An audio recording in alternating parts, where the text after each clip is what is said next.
Next topic in coordination chemistry है हमारा isomerism. और आइसोमरिज्म क्या होता है? जब दो या दो से ज़्यादा कंपाउंड्स जो होते हैं उनका मॉलिक्यूलर फॉर्मूला सेम होता है, having the same molecular formula but different arrangement of atoms अगर होता है, जिसकी वजह से इनकी कुछ फिज़िकल और केमिकल प्रॉपर्टीज़ क्या हो सकती हैं, डिफरेंट हो सकती हैं। Formula but different arrangement of atoms are called isomers, and the phenomenon is known as isomerism.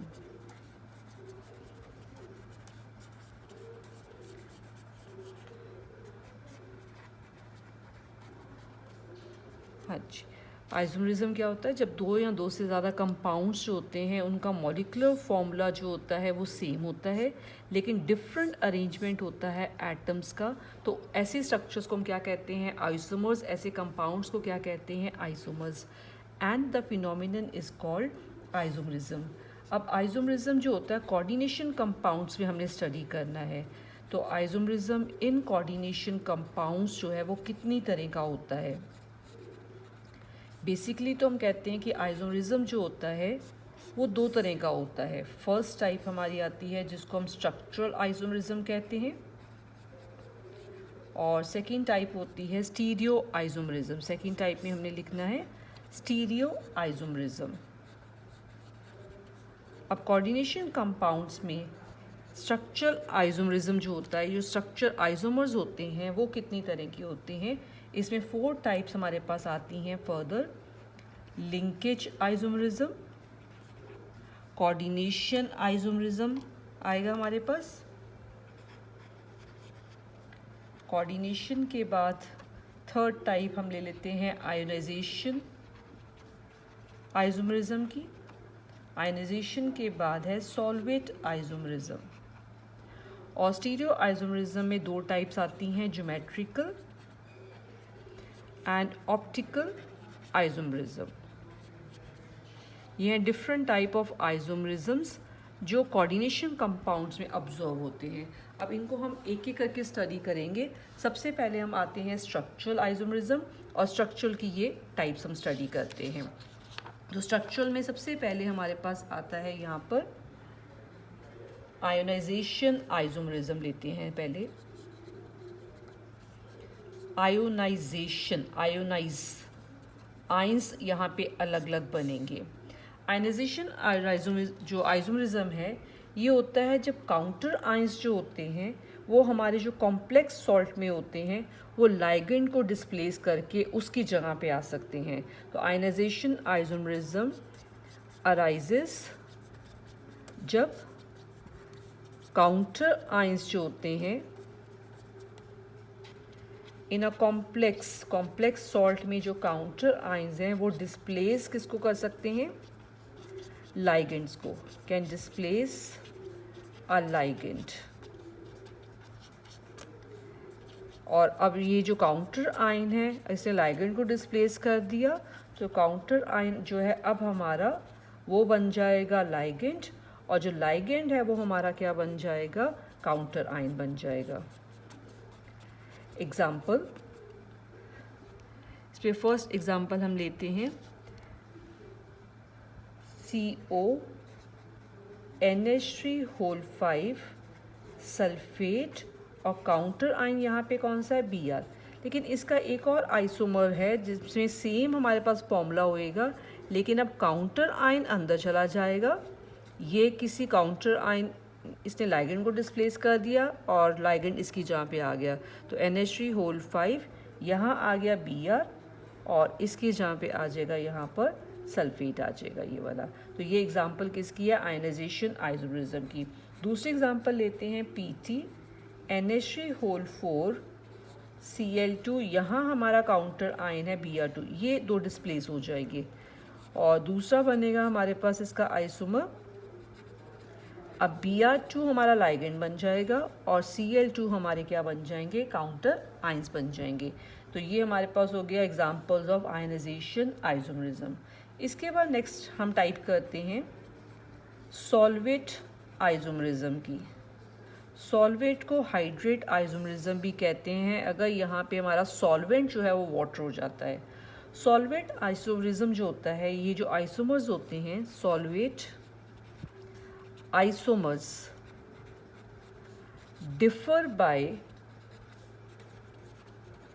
whether or not a solvent molecule, normally solvent में हम एग्जांपल जो है वाटर की ही ले लेते हैं, तो solvent molecule means water molecule जो है वो डायरेक्टली लिंक हो रहा है मेटल एटम या आयन के साथ टू मेटल आयन, और मेटल आयन के साथ डायरेक्टली जो लिंक होते हैं उनको हम क्या कहते हैं, लाइगेंड्स कहते हैं। एज लाइगेंड लिंक हो रहा है और it is just merely present as free solvent molecule in the crystal lattice. किस तरीके से ये सॉल्वेंट मॉलिक्यूल्स जो है हमारे प्रेजेंट हैं, मेटल के साथ डायरेक्टली लिंक कर रहे हैं या ये जो है प्रेजेंट जो है फ्रीली प्रेजेंट है। अगर हमारे पास सॉल्वेंट जो है, if water is the solvent then this form of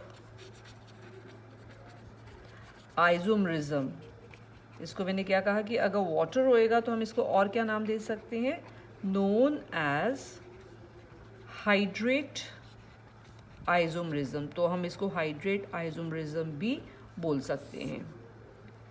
next अब इसके बाद हम लेते हैं एग्जांपल लेते हैं इसकी सॉल्वेंट आइसोमरिज्म की।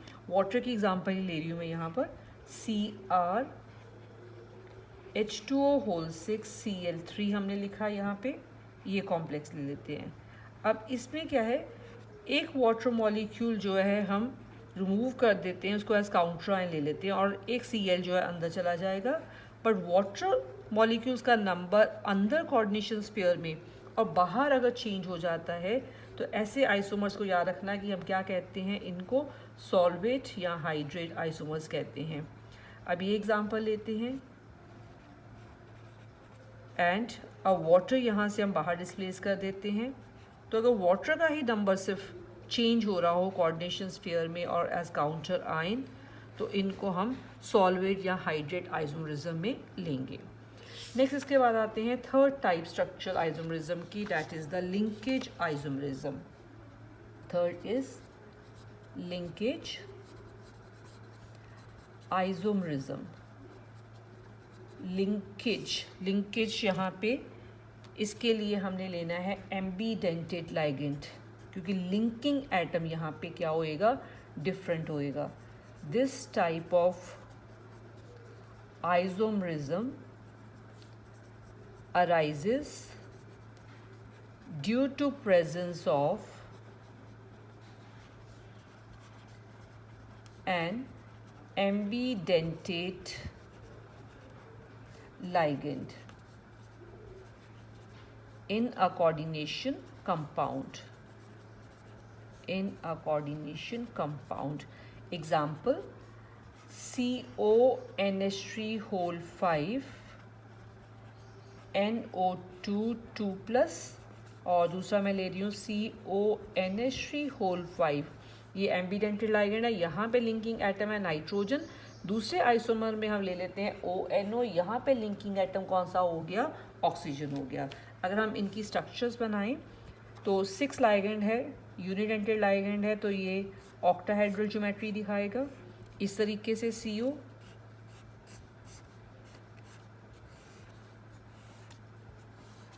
इस कॉम्प्लेक्स पे चार्ज है 2+ चार्ज। अब लाइगेंड्स को अरेंज करते हैं। 5 जो हैं अमोनिया लाइगेंड्स हैं, तो NH3 ये बनाए, और यहाँ पे मैं लिख रही हूँ NO2 लाइगेंड। इसमें भी 5 अमोनिया है, तो ऑक्टाहेड्रल के कॉर्नर्स पे 5 कॉर्नर्स पे अमोनिया लाइगेंड आ जाएंगे, और यहाँ पे लिंकेज ऑक्सीजन के थ्रू हो रही है। तो सिर्फ इन दो कंपाउंड्स पे सिर्फ फ़र्क किसका, because of ambidentate ligand, linking atom जो है वो अलग अलग हैं। अगर लिंकिंग एटम अलग है तो इसको हम क्या बोलते हैं, लिंकेज आइसोमरिज्म कहते हैं। अब इसमें फोर्थ टाइप आती है कोऑर्डिनेशन आइसोमरिज्म की। कोऑर्डिनेशन आइसोमरिज्म में this type of isomerism arises due to interchange of ligands. यहाँ जो कोऑर्डिनेशन कंपाउंड है उसमें जो कटाइनिक और अनाइनिक पार्ट्स हैं वो दोनों के दोनों जो हैं कोऑर्डिनेट है, कोऑर्डिनेशन की फॉर्म में है। This type of isomerism arises due to exchange of ligands between the, अब यहाँ पे लाइगेंड एक्सचेंज हो रहे हैं किसके बीच में, कैटाइनिक एंड अनाइनिक जो हैं एंटिटीज़ जो हैं उनमें चेंज हो जाते हैं, एक्सचेंज हो जाते हैं of different metal ions present in a complex. Example से क्लियर हो जाएगा ये। फॉर एग्जाम्पल अगर हम यहाँ पे लेते हैं कोऑर्डिनेशन डायटी में कोबाल्ट यहाँ पे मेटल ले रहे हैं और लाइगेंड ले लेते हैं यहाँ पे हम अमोनिया, ये कैटाइनिक पार्ट है और इसका अनाइनिक पार्ट भी क्या है, हमारा कॉम्प्लेक्स है। दोनों पार्ट कैटाइनिक एंड अनाइनिक जो हम ले रहे हैं दोनों के दोनों हमारे क्या, कॉम्प्लेक्स।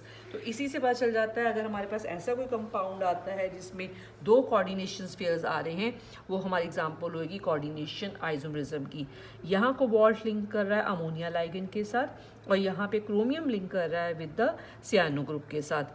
अब इसका आइसोमर यहाँ पे हम कोबाल्ट के साथ ले लेते हैं सियानो और क्रोमियम के साथ लाइगेंड कौन से हो गए, अमोनिया। तो this type of isomerism arises due to interchange of ligand. ये लाइगेंड्स यहाँ पे आ गए, ये लाइगेंड्स यहाँ पे आ गए between the cationic and anionic entities of different metal ions present in a complex. और ये एग्जांपल होगी हमारी कोऑर्डिनेशन आइसोमरिज्म की।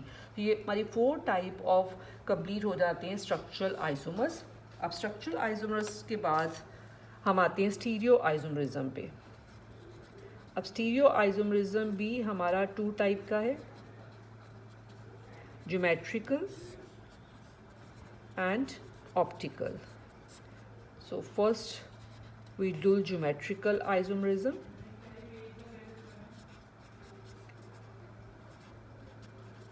और ज्योमेट्रिकल जो आइसोमरिज्म है इसके लिए हेट्रोलेप्टिक कॉम्प्लेक्सेस लेना है हमने। कौन से कॉम्प्लेक्स लेना है, हेट्रोलेप्टिक। हेट्रोलेप्टिक मतलब जिसमें लाइगेंड्स जो हैं एक से ज़्यादा टाइप के होते हैं।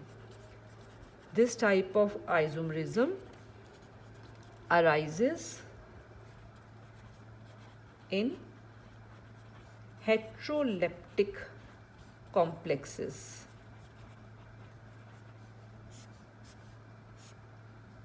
और ये जो लाइगेंड्स हैं इनका अरेंजमेंट जो है due to difference in their geometrical arrangement.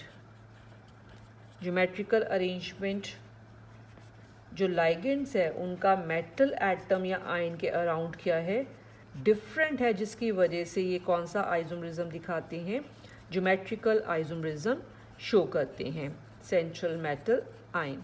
तो अगर एक ही तरह के लाइगेंड्स होंगे तो उससे अरेंजमेंट जो है वो डिफरेंट नहीं हो पाएगा, सिस और ट्रांस स्ट्रक्चर्स नहीं बन पाएंगी। तो ऐसे आइसोमरिज्म के लिए हेट्रोलेप्टिक कॉम्प्लेक्सेस होने चाहिए जिसमें लाइगेंड्स जो हैं वो एक से ज़्यादा तरह के होने चाहिए। अब एक पॉइंट और इसमें नोट करना है हमने कि this type of isomerism is common with coordination number 4 and 6। अगर कंपाउंड का कोऑर्डिनेशन नंबर 4 या 6 हैं तो उनमें जो है ऐसा आइसोमरिज्म जो है वो कॉमन होता है। तो अब इसको भी हम 2 टाइप में डिवाइड करेंगे। पहले हम पढ़ेंगे geometrical isomerism with coordination number 4 और फिर हम पढ़ेंगे geometrical isomerism with coordination number 6। तो अगर कोऑर्डिनेशन नंबर 4 या 6 है तो ज्योमेट्री क्या होएगी कॉम्प्लेक्स की, तो isomerism in complexes with coordination number 4 ऐसे जो कॉम्प्लेक्सेस हैं इनकी ज्योमेट्री जो है वो टेट्राहेड्रल भी हो सकती है, बिकॉज 4 कोऑर्डिनेशन नंबर है तो टेट्राहेड्रल के कॉर्नर में भी लाइगेंड्स अरेंज कर सकते हैं, और स्क्वायर प्लेनर भी हो सकती है। लेकिन यहाँ पर पॉसिबल तो टेट्राहेड्रल लिखा हमने, या हमने क्या लिखा है कि कौन सी ज्योमेट्री हो सकती है, स्क्वायर प्लेनर ज्योमेट्री हो सकती है। अब एक क्वेश्चन इसमें आता है कि टेट्राहेड्रल इसमें पॉसिबल नहीं होती है, तो क्यों पॉसिबल नहीं है? Tetrahedral complexes do not show geometrical isomerism, लेकिन ये ज्योमेट्रिकल आइसोमरिज्म नहीं दिखाते हैं। वाई? तो इसका आंसर ये होता है बिकॉज हर साइड से जो लाइगेंड्स हैं उनका डिस्टेंस जो होता है वो सेम होता है, तो कोई भी डिफरेंट जो है ज्योमेट्रिकल आइसोमरिज्म पॉसिबल नहीं होता एज जो लाइगेंड्स की पोजीशन होती है हर साइड से अराउंड सेंट्रल मेटल एटम या आयन जो होती है वो सेम होती है। As relative position of the ligands attached to central metal atom is same with respect to each other। तो हमारे पास एक ही पॉसिबिलिटी बच गई इसमें, कौन सी वाली? स्क्वायर प्लेनर कॉम्प्लेक्सेस की पॉसिबिलिटी इसमें सिर्फ बच जाती है। सो द स्क्वायर कॉम्प्लेक्सेस जो हमारे पास स्क्वायर प्लेनर कॉम्प्लेक्सेस हैं, दे शो ज्योमेट्रिकल आइसोमरिज्म। तो अभी हमारा ये क्लियर हो गया कि ज्योमेट्रिकल आइसोमरिज्म के लिए हेट्रोलेप्टिक कॉम्प्लेक्सेस होने चाहिए। कोऑर्डिनेशन नंबर 4 और 6 वाले जो कॉम्प्लेक्सेस हैं वो दिखाते हैं ज्योमेट्रिकल आइसोमरिज्म, और कोऑर्डिनेशन नंबर 4 में 2 ज्योमेट्रीज पॉसिबल हैं, टेट्राहेड्रल एंड स्क्वायर प्लेनर। लेकिन जिसमें से टेट्राहेड्रल जो ज्योमेट्री वाले कॉम्प्लेक्सेस होते हैं वो ज्योमेट्रिकल आइसोमरिज्म नहीं दिखाते हैं। उसका रीज़न है बिकॉज उनकी जो रिलेटिव पोजीशन है लाइगेंड की वो हर साइड से क्या होती है, सेम होती है around the central metal atom. तो हमारे पास सिर्फ एक ही ज्योमेट्री बन जाती है और वो कौन सी है? स्क्वायर प्लेनर कॉम्प्लेक्सेस की। अब कौन कौन से जो कॉम्प्लेक्सेस हैं, जर्नल फॉर्मूला इनका क्या क्या है जो स्क्वायर प्लेनर कॉम्प्लेक्सेस दिखाते हैं, तो ये फॉर्मूलाज हमें लर्न करने हैं। ऐसे कॉम्प्लेक्सेस जिनको इन जर्नल हम इस फॉर्मूले से रिप्रेजेंट कर सकते हैं, Ma2B2। M तो हो गया मेटल एटम या आयन के लिए, ये A हो गया हमारे पास 2 लाइगेंड एक जैसे हैं, ये 2 लाइगेंड एक जैसे हैं। देखो कोऑर्डिनेशन नंबर 4 हो गया और ये यूनिडेंटेड लाइगेंड है हमारे। एग्जाम्पल अगर पर्टिकुलर लेनी है तो we can take platinum, 2 ligand हमारे पास अमोनिया है और 2 हम यहाँ पे क्या ले सकते हैं, Cl। तो ये जो हमारा इस फॉर्मूले में फिट बैठ complex, so this will show geometrical isomerism. और ज्योमेट्रिकल आइसोमरिज्म में पहले आपने क्या करना है, जब कोऑर्डिनेशन नंबर 4 है तो ऐसे स्क्वायर प्लेनर आपने पहले ज्योमेट्री बना लेनी है। एक हम बनाएंगे सिस और एक बनाएंगे ट्रांस। देखो 1 2 3 4 इनको नंबर दे दिया। 1 और 2 जो है ये हमारी एडजेसेंट पोजीशन है, 2 और 3 एडजेसेंट है, 3 और 4 एडजेसेंट है, 1 और 4 एडजेसेंट है। अगर एडजेसेंट पोजीशन पे हमारे पास सेम हमारे पास क्या आ जाते हैं लाइगेंड, तो वो बनता है सिस आइसोमर। और अगर हमारे पास ऑपोजिट पोजीशंस पे क्या आ जाते हैं, डायगोनली ऑपोजिट सेम लाइगेंड आ जाते हैं, तो इनको हम क्या कहते हैं, ट्रांस आइसोमर। तो ये सिस की ज्योमेट्री होएगी और ये किस में अरेंजमेंट आएगा, ट्रांस में आएगा हमारे पास। नेक्स्ट इसके बाद आता है फॉर्मूला हमारे पास नेक्स्ट, इसमें टाइप हमारे पास आती है Ma2BC।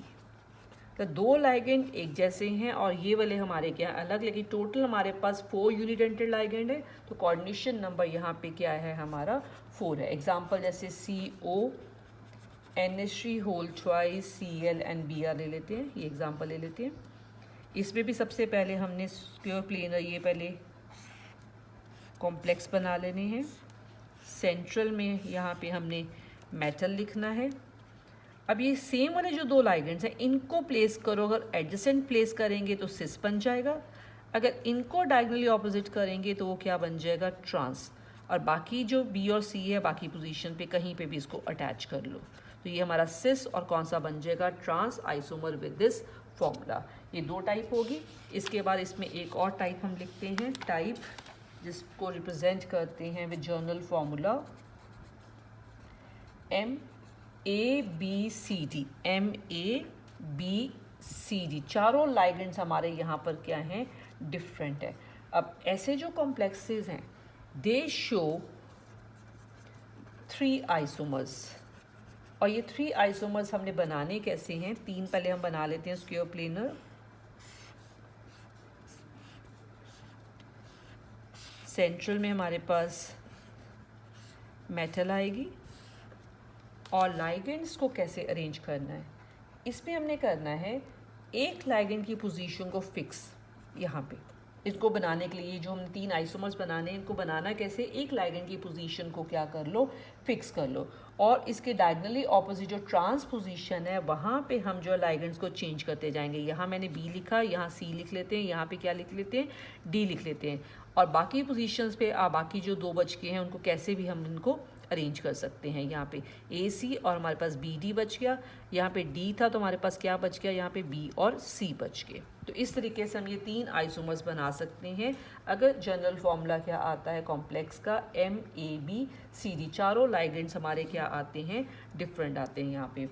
नेक्स्ट हम यहाँ पे लिखते हैं टाइप MAB होल ट्वाइस। ऐसे करके लिखा, अगर मैंने ब्रैकेट में लिखा ये लाइगेंड और AB लिखा, AB का मतलब ये अनसिमेट्रिकल बाइडेंटेड लाइगेंड है, अनसिमेट्रिकल है, और ब्रैकेट में लिखने का मतलब क्या है कि ये बाइडेंटेड लाइगेंड लेना है इसके लिए।